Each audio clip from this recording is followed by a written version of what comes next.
কাৰ্বি আংলং স্বায়ত্তশাসিত পৰিষদৰ অন্তৰ্গত নগৰ সমিতি আৰু পৌৰসভাসমূহৰ কাৰ্যকাল অন্ত পৰাৰ পৰিপ্ৰেক্ষিতত পৰিষদৰ কাৰ্যকৰী সমিতিৰ সিদ্ধান্ত মৰ্মে পৰৱৰ্তী নিৰ্বাচন পৰ্যন্ত কাম কাজ চলোৱাৰ বাবে গঠন কৰা তদৰ্থ সমিতিসমূহৰ আজি শপত বাক্য পাঠ কৰোৱা হয়।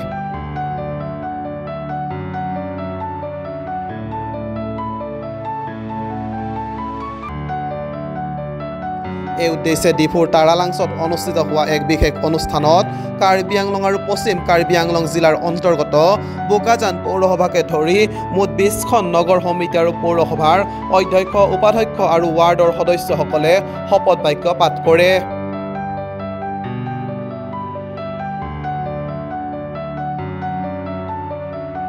সমান্তৰালকৈ বৰলাংফেৰ আৰু উমলাফেৰ নগৰ সমিতিৰ কাম কাজ কাৰ্যবাহী বিষয়াৰ জৰিয়তে চলোৱা হ'ব বুলি কাৰ্বি আংলং স্বায়ত্তশাসিত পৰিষদৰ মুখ্য কাৰ্যবাহী সদস্য ডক্টৰ তুলিৰাম ৰংহাঙে সংবাদ মাধ্যমক অৱগত কৰে।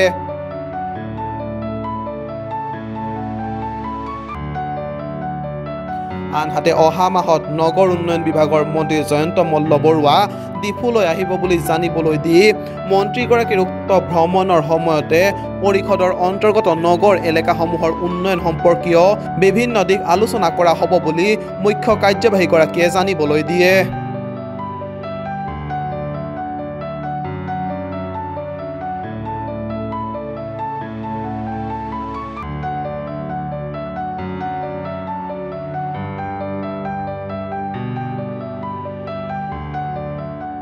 অটোনমাস কাউন্সিলৰ টাউন কমিটি যিমানখিনি আমাৰ কাৰ্বি আংলং অটোনমাস কাউন্সিলৰ জুৰিডিকশ্যনৰ টাউন কমিটি আছে টোটেল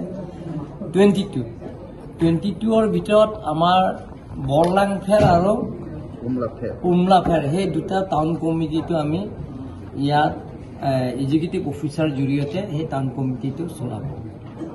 বাকীবিলাক আমি 20টা টাউন কমিটি আছে, সেই 20টা টাউন কমিটি আৰু মিউনিচিপাল বৰ্ড সেই 20টা আজি এক্সপায়াৰ হৈ গ'ল। যেতিয়া এক্সপায়াৰ হোৱাৰ লগে লগে আমি কাৰ্বি আংলং অটোনমাস কাউন্সিলৰ যিটো rules 1954 constitution of Karbi Anglong autonomous council rules 1954 constitution of town committee ৰুলছৰ মতে আমি ক্লজ 1 আৰু 2 আৰু চেপ্টাৰ 2 মতে আমি এডহক কমিটি আমি ইচি ৰিজলিউশ্যন লৈছোঁ। ইচি ৰিজলিউশ্যন জৰিয়তে Karbi Anglong autonomous council itchy resolution মতে আমি আজি এডহক কমিটি গঠন কৰাৰ পিছত তেওঁলোকৰ আজি শপত দিয়া হৈছে।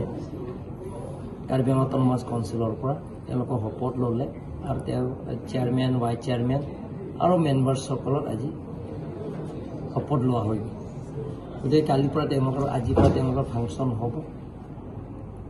কাৰ্বি আংলঙত টাউন কমিটি যিমানখিনি আছে বা মিউনিচিপাল বৰ্ড যিমানখিনি আছে আমি আৰ্বান এৰিয়া মিনিষ্টাৰৰ লগত মন্ত্ৰীৰ লগত আমি আলোচনা কৰিছোঁ। সেই মিউনিচিপাল বৰ্ড এৰিয়া আৰু টাউন কমিটি এৰিয়া যিমানখিনি ডেভেলপমেণ্টৰ কামবিলাকৰ অভাৱ অভিযোগ সেই গোটেইখিনি পূৰণ কৰিবৰ কাৰণে আমাৰ আৰ্বান ডেভেলপমেণ্ট মন্ত্ৰী জয়ন্ত মল্ল বৰুৱা অহা মাহত আহিব। আমি আলাপ আলোচনা কৰি সেই গোটেইখিনি পূৰণ কৰিবৰ কাৰণে আমি চেষ্টা কৰিম। যিবিলাকৰ হোৱা নাই বেমাৰ হৈছে তেওঁলোকৰ হ'ব আমাৰ কাৰ্বি আংলং অটোনমাস কাউন্সিলৰ অফিচাৰ্ছ আছে, প্ৰিন্সিপাল ছেক্ৰেটাৰী আছে, ডেপুটি ছেক্ৰেটাৰী আছে, তেওঁলোকৰ পৰা শপত। নিৰ্বাচনটো বাৰিষা পাৰ হোৱাৰ পিছত আমি আকৌ ইচি ৰিজলিউশ্যন ল'ব লাগিব। ইচি ৰিজলিউশ্যন লোৱাৰ পিছত আমি যিটো নেকি constitution of town committee rules সেই ৰুলছ মতে আমি আকৌ নটিফিকেশ্যন দিম। নটিফিকেশ্যন দিয়াৰ পিছত তেওঁলোকৰ ইলেকশ্যন হ'ব।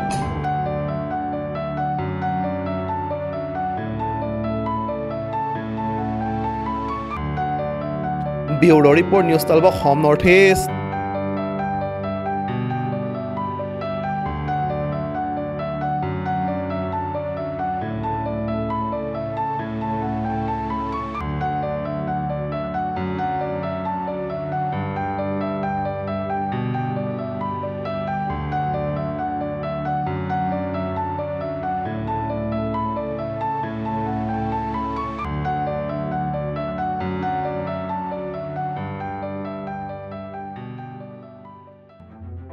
নিউজ 12 অসম নৰ্থ ইষ্ট যাত্ৰা আমাৰ অবিৰত সংকল্প অপ্ৰতিৰোধ্য